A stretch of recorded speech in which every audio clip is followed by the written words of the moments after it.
看完以上的片段，大家感觉怎么样呢？是不是又被猎奇到了？这个视频片段给大家带来的冲击感，不是一句两句就能说得清楚的。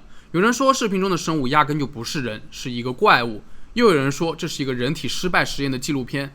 那么更多人还会认为这又是某个暗网流出来的视频。那么这个猎奇影片究竟是怎么一回事呢？ Hello， 大家好，我是正正。最近发现了一个16年前的视频，异常的恐怖。虽然它没有涉及到什么血腥暴力，但足够让所有看到的人都感觉到不安。那么真的有这么玄乎吗？还是单纯的为了吓人而吓人？咱们废话不多说，直接来研究一下这个视频。这是视频的前1分20秒，真的让人很费解。虽然镜头很模糊，但我们还是依稀可以看清，这是一个畸形的儿童，可能还是个小婴儿。这个孩子眼神空洞，头异常的大，看上去很不正常。除了他吐舌头的声音之外，还有一个男人在说话，也许是他的父亲。不过这个人说话出奇的温柔，似乎对眼前的一切已经习以为常，只是淡淡的问他感觉如何，能不能看到什么，想不想喝水，还是要他的妈妈。但这个孩子嘴一巴一巴的，含糊不清的喊着妈妈。不过接下来情况似乎有所变化，这个孩子张着嘴巴，情绪很激动，身体在不停的挣扎，好像是在害怕什么。最后这个男人像是给他注射了某种镇定剂，随后就没有声音了。视频里面的这个孩子可能是经历了某种基因突变，所以才变成了严重残疾的模样。据说他的名字叫做强尼，每天都待在地下室。从前半段的视频当中，我们可以看到地下室不仅仅只有强尼，还有一只吉娃娃狗。灯光忽明忽暗，吉娃娃忙着吃狗粮。随着镜头一转，我们也终于可以看清强尼的全貌了。他光着身子坐在轮椅上，手紧紧地抓住了轮椅的扶手。最引人注意的还是强尼的脑袋，特别的大，与身体完全不成比例。瘦弱的身躯要撑起这个脑袋的重量，可真的不容易。说实话，我一开始看到这里的时候，还觉得挺悲哀的。生来已经遭遇不幸了，没想到还要被关起来，永不见天日。然而这个片子的剧情竟然和一部恐怖片不谋而合，名字叫做《金发少年》，是美剧《恐怖大师》中第1季的第9集。它最初于2006年的1月6日在北美播出。剧情大致是一对夫妇失去了自己的儿子，悲痛欲绝，甚至试图研究神秘学来救活自己的孩子。意外之下，他们得到了一本魔法书。按照书本的指示，这对夫妇和恶魔达成了交易，只要每年提供给恶魔一个人类孩子作为祭品，12年之后，他们的儿子就能重回人间。而女主正是第12名受害者。他被绑架后扔在了地下室里，受尽了虐待，但他并不孤单，还有一个男孩被吊在绞索上，奄奄一息，他就是强尼，就是这对夫妇的儿子。女主救下他后，两人建立了深厚的友谊，恶魔的线索逐渐清晰了起来。不过后来因为受到刺激，强尼从一个乖巧的男孩变成了面目可憎的恶魔。恢复过来后，强尼感到很难过，他下定决心不能让任何人伤害女主。而故事的结局呢，是与恶魔的协议被强尼修改成了只需要献祭2个人，而且不一定是孩子，于是他就选择了自己的父母。最后强尼亲手结束了这场与恶魔的交易。其实这部电影中的强尼灵感就来源于开头视频里面的畸形孩子。那么这个疑似暗网流出来的诡异视频又是出自于哪里呢？我们接着往下看。从2分30秒开始，轮椅上的强尼就像是换了一个人，变成了舞池演奏家。他的四肢就像是橡胶一样灵活，可以随意伸展。这还是刚才你认为的畸形人吗？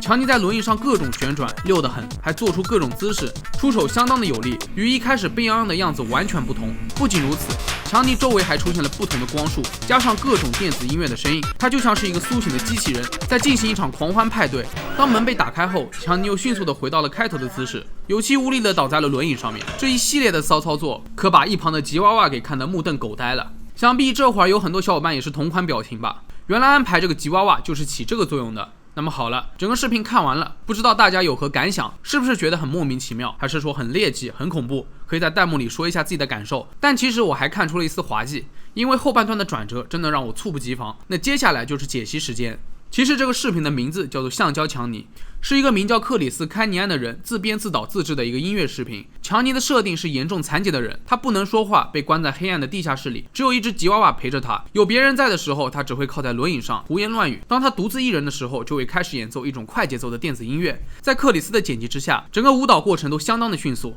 每个点都扣人心弦，这让视频的画风突变，以一种相当幽默的形式进行。根据克里斯的介绍，其中一些效果是通过实验动画实现的。不知道小伙伴们有没有注意到其中几个细节？可能一切都发生的太快了，没有 get 到。比如在3分20秒的时候，强尼被打断过一次，此时他坐在轮椅上，边上一扇门打开后，这个没有露脸的男人骂骂咧咧，隐约是在辱骂他。接下来灯光一闪，暗示着强尼挨了一巴掌，然后门就被砰的关上了。接下来，强尼像是吸了大量的毒品，他在暗中尖叫，又躲在门后避开白光，他的脸反复的撞到玻璃表面，每撞一次，他的嘴巴都会发生不同的声音。在他第二次被那个男人的声音打断的时候，强尼就这样躺在轮椅上大声喘气。在片尾处有远处出现一列火车行驶过的夜景。话说这个视频，你说它恐怖吧，是有点；你说它奇怪吧，也有一点；你说它搞笑吧，也确实是。视频里面的曲目是出自理查德·大卫·詹姆斯，他的艺名叫做 Fix Twin， 是英国著名的音乐家、作曲家和 DJ， 以独特的电子音乐风格而闻名世界。关于这个橡胶强尼的创意，最初的设想是用于 Fix Twin 发行的专辑弄了一个30秒的广告，没想到克里斯导演太喜欢这个创意了，停不下来，于是就把这个广告的内容进行了扩充，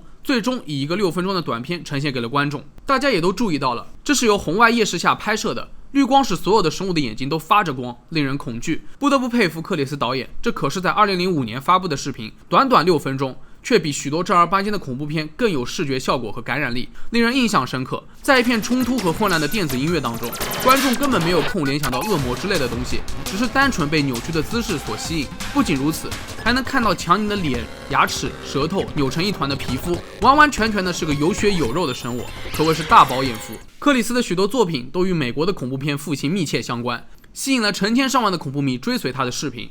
最终，这个短片被认为既搞笑又恐怖，还被列入了10大恐怖音乐视频当中。其实，橡胶强尼这个视频里面，在还没开始舞蹈之前，确实很诡异。真正一度还以为是什么类似于之前讲的阿比盖尔之类的生物，是人体实验的受害者。大家都没有想到吧？一个音乐视频竟然把黑暗幻想描绘得如此完美，简直太良心了。不过，爱好恐怖片的小伙伴肯定深有感触，好不容易精心挑选了一部片子，正等着体验一把肾上腺激素的飙升，没想到内容只是单纯的为了吓人而吓人，真的很败好感。坚持看下去吧，会浪费人生中宝贵的2个小时；不看完吧，又虎头蛇尾，怪难受的。也难怪许多观众对恐怖片的印象都很差，烂片太多。讲真的，如果真的能提高一点观众的观影体验，满足一下大家心理释放的需求，或者能够引导观众的思考稍微有那么一点深度的话，观众们也能看得津津有味。这么一来，恐怖片的上座率也不至于这么差了。那么好了，本期视频到这里就结束了。小伙伴们喜欢哪种类型的恐怖片呢？可以在评论区下面讨论一番。那么如果你觉得本期视频做的还可以的话，也别忘了点赞、收藏、加关注。我是正正，那咱们下个视频再见吧。